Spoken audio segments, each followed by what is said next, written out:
Hey, good morning, everybody. Mr. Kennedy here. Today, we're going to learn two different techniques that are going to help us learn how to draw in 3D. We're going to try and keep it kind of simple today, but still have some fun. So let's get started. All right, my friends. So again, you might notice I don't have my sketchbook with me today. Today I just have some plain paper. Today we're doing a kind of a practice video, a tutorial in how we can turn our 2D shapes into something three-dimensional, make it look a little bit more realistic. So for right now, I have some blank paper, I have a pencil, I have an eraser, I have a marker, and I have my paper in landscape style, meaning the long side is going from side to side. Now, the first thing I want to go over with us today are a few vocabulary words. First, when I make a little dot like this on my paper, we call this a point. It is a dot, a point. It is somewhere in space on my paper. Now, when I make that line move and I make it a little bit longer, we call that a line. Now, if I were to close my line, meaning I take the starting point, which is right here, this dot, and I make my line loop back around, and I end my line where I started it, meaning I closed my line. I just created what we call a shape. Now this is a two-dimensional shape. It is flat on my paper. What we want to do today is learn some tricks for how we can turn our 2D shapes into something that is 3D, something that is three-dimensional that looks a little bit more realistic. Now, to do so, the first thing we want to do is start with what we call our vanishing point. I'm going to put that right here, right in the middle of my paper, and I'll put a little VP next to it. Again, V for vanishing, P for point. And we call it a vanishing point because at the end of our drawing, we're going to erase it. We're going to make it vanish. So, again, I have my vanishing point right in the middle of my paper, and let's start over here on the side and just draw a plain, normal square.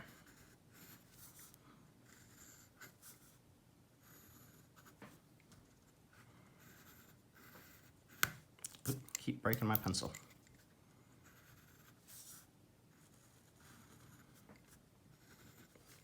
All right, so right now we have a square, and what I'm going to want to use is a ruler.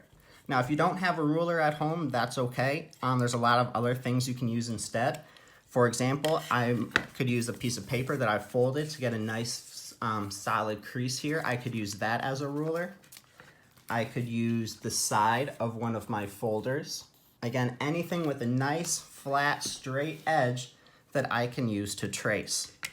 So, let's come back to our square. Now, what we want to do is take our corners that are closest to our vanishing point and connect them to our square. So, with my square, this corner is the furthest away from my vanishing point. So I'm not going to really worry about this corner. Instead, I'm going to take the three closer corners. 1, 2, 3. What I'm going to do is I'm going to line my corners up with my ruler to connect them to my vanishing point, and I will make a very light line.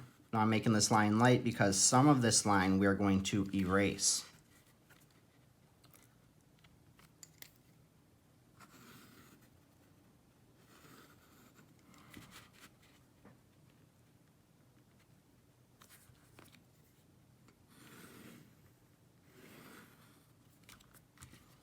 All right, so now what we've done is we've taken our square and we've connected it to our vanishing point. Now I'm going to draw just an imaginary dotted line to show what would happen with this back corner. So again, I'm drawing this dotted line or a dashed line because again, it's not a real line. We're not really going to see this line, and I just want to make sure you guys can see that. So we have our square and we've connected our square to our vanishing point. Now what I want to do is determine how long the side of my square is going to be. So let's say we want the side to end right here, right where I put this little mark. What I'm going to do from that little mark is I'm going to draw a line that's going to go straight up to connect these two lines from my first two corners. I'm then going to bring this line over straight across, again, to that other line I drew before, right, from my other corner. Now what I can do is I can darken these lines, again, just to kind of show that this is not my square anymore, but this is my cube. And I can take my eraser and I can erase the rest of that line that is connecting to my vanishing point because I do not need it anymore.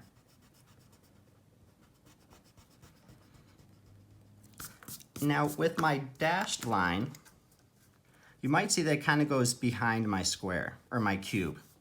Let's draw some more imaginary dashed lines. One that would go down from this back corner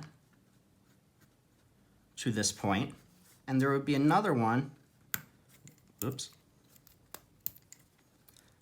that comes over to this point of our square. Hopefully that makes a little bit of sense. You can kind of see it.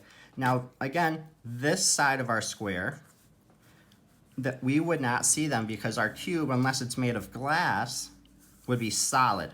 So we would not see these dashed lines on the behind our cube because again, they are behind it. And if our block is a solid material, again, we're not going to really see behind it.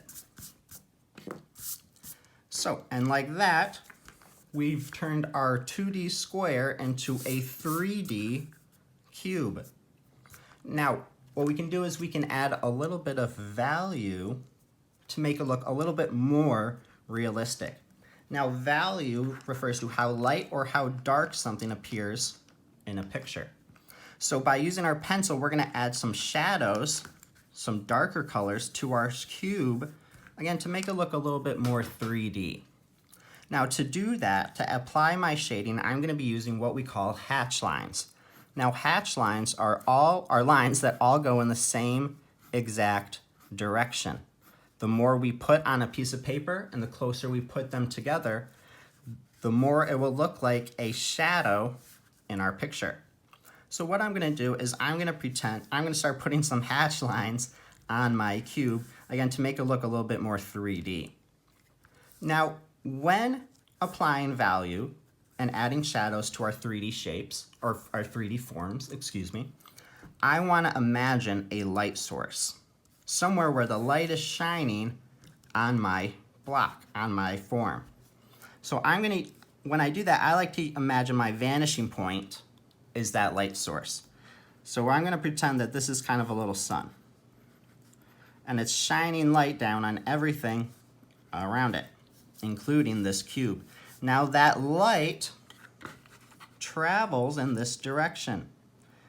So what I'm going to do is I'm going to take my line, just kind of the one I used to line up to my vanishing point, and I'm just going to bring this a little bit further in front of my cube. I'm going to do the same thing on the other side. Now again, because I know this is a cube, I want a flat line to connect these parts.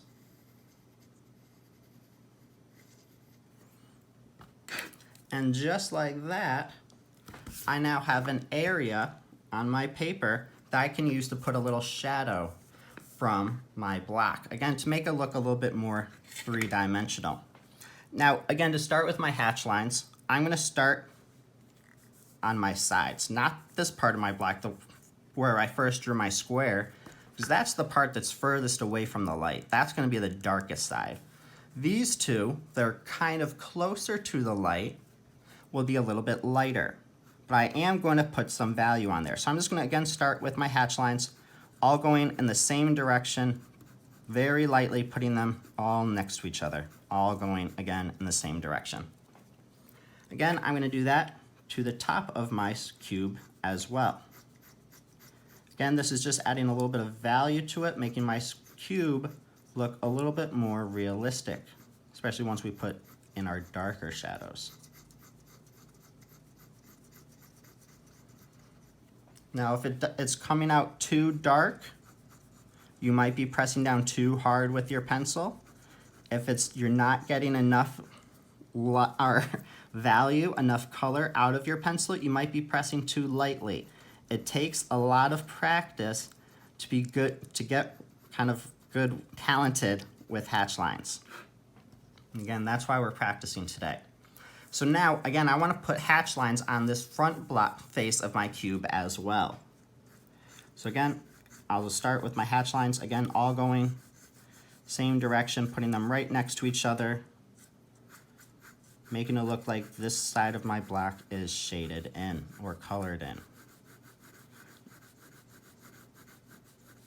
It may look like I'm scribbling these lines, but each line I'm making is with intent, with purpose. Do not rush yourself with this step. Now, these three sides of my cube all look fairly similar. They have a fairly similar value, gray color, on them. What I want is this one, this last part I did, to be darker. So what I'm going to do is I'm going to start what we call cross hatching. That means I'm going to make my hatch lines crisscross over each other, almost like a checkerboard. And that's going to make my shadow look even darker. So again, let's just start doing that. This time you might notice again, I'm going in a different direction with my hatch lines. This is putting more lines on my cube.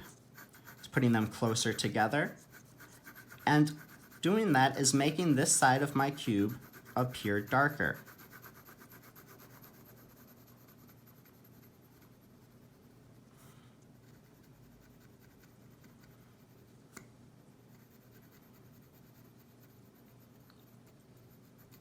Now sometimes when adding value, we can lose some of the detail on our lines for the outside of our block. So let's just go back in and darken those in a little bit. Let's make sure we don't lose that detail and that they continue to stand out.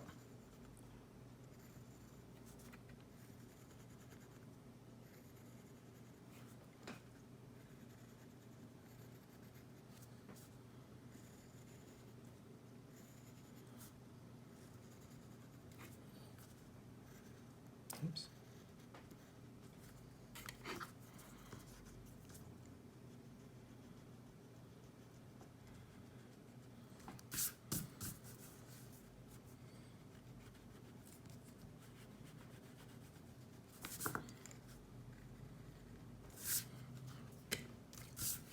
Now, this side of my cube is starting to look a little bit darker than these two. However, it's still got a fairly similar value. So again, let's keep cross-hatching. Let's choose a different angle and continue to add those lines onto our cube.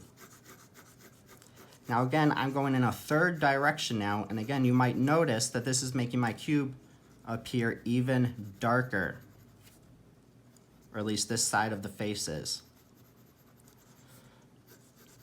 Again, by putting more hatch lines down, by changing the direction, and by putting them closer together, I'm making one side of my cube appear darker. That's a better value. Now again, similar with my hatch lines, I want to make this area, this little square shape, shaded as well to again show the what we would call the cast shadow. The shadow that's being cast on the table or the ground behind our object. This would be the shadow you would see if, say, you're walking around in the sunlight and you see your shadow following you on the ground. That's your cast shadow. And this would be the cast shadow for our cube.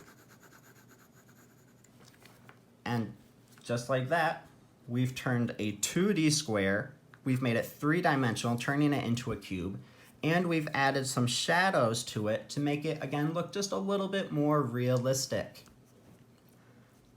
Now that we've practiced using a square, let's try something a little bit trickier, such as a triangle.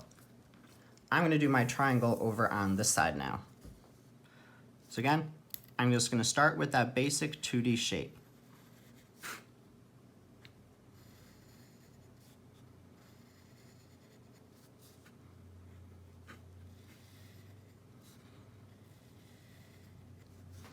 Now to make our triangle a 3D form,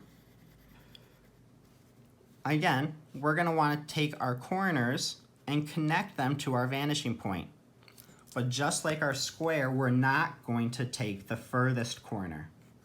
only the corners that are closest to our vanishing point. So again, I'll line up my ruler.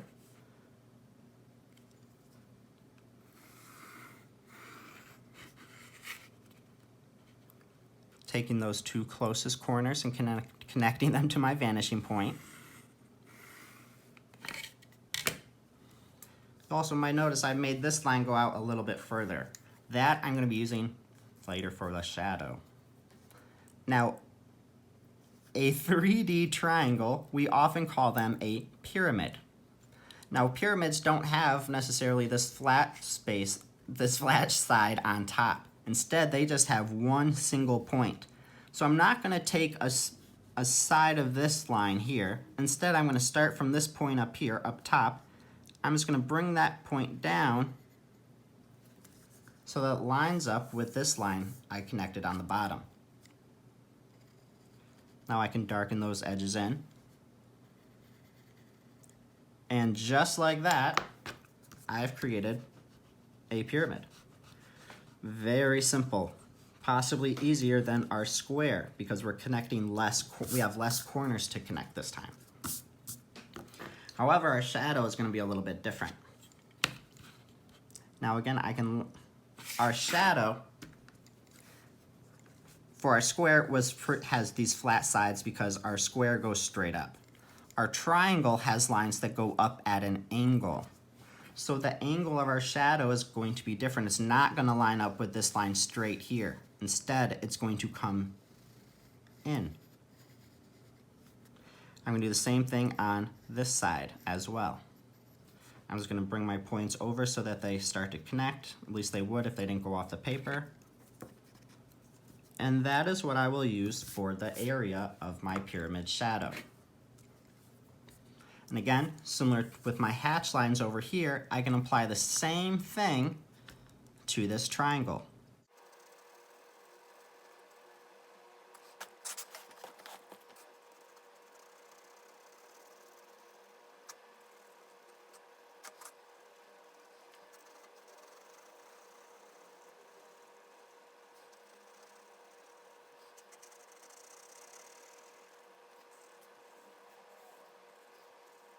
And like that, we have a 3D pyramid. All right, now let's try something a little bit trickier. We're going to take our square and our triangle and put them together as if we weren't just drawing shapes, but perhaps drawing a house. So what I'm going to do, I'm going to flip my paper over to the back side so that I have a new clean area to draw on. You may also use another blank piece of paper if you have one. So, again, let's draw a vanishing point right here, right in the middle.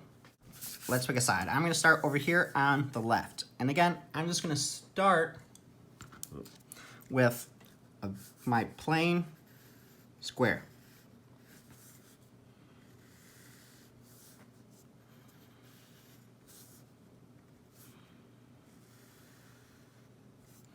And let's put a triangle on top, again, because this is a house. Oop.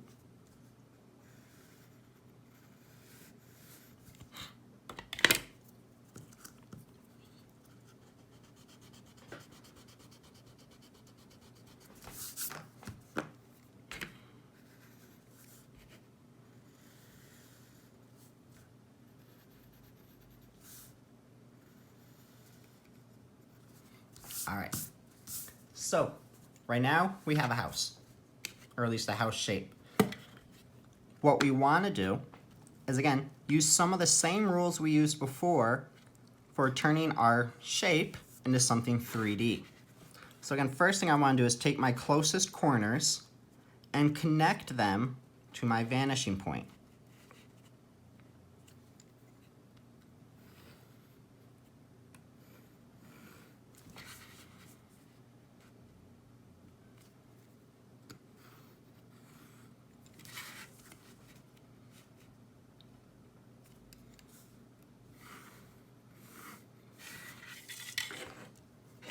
All right, now, again, you might notice I didn't take some of the corners that were furthest away. So the corner that was furthest away on my square was this bottom left one, so I didn't connect that one. And again, the corner that was furthest away on my triangle, which again would be that bottom left corner, I didn't connect those two. So now, again, similar to when we were making our square cube, let's decide where we want this side of our square cube to end. So I'm gonna make a line mark right here, and that's where I'm gonna bring my line straight up. Now, this part is gonna be a little bit trickier. This line, this angle, I wanna copy this same angle right here, coming up from this line that we just made. So I can line my ruler up here, and let's slide it over so that it lines up with that point. And I'm gonna bring it up into the line I drew before. Now again, I can erase the part of these lines that I don't need anymore. They're leading up to my vanishing point. And like that, I have a house. Or at least something that looks a little bit more like a house than it did before. It looks a little bit more three-dimensional.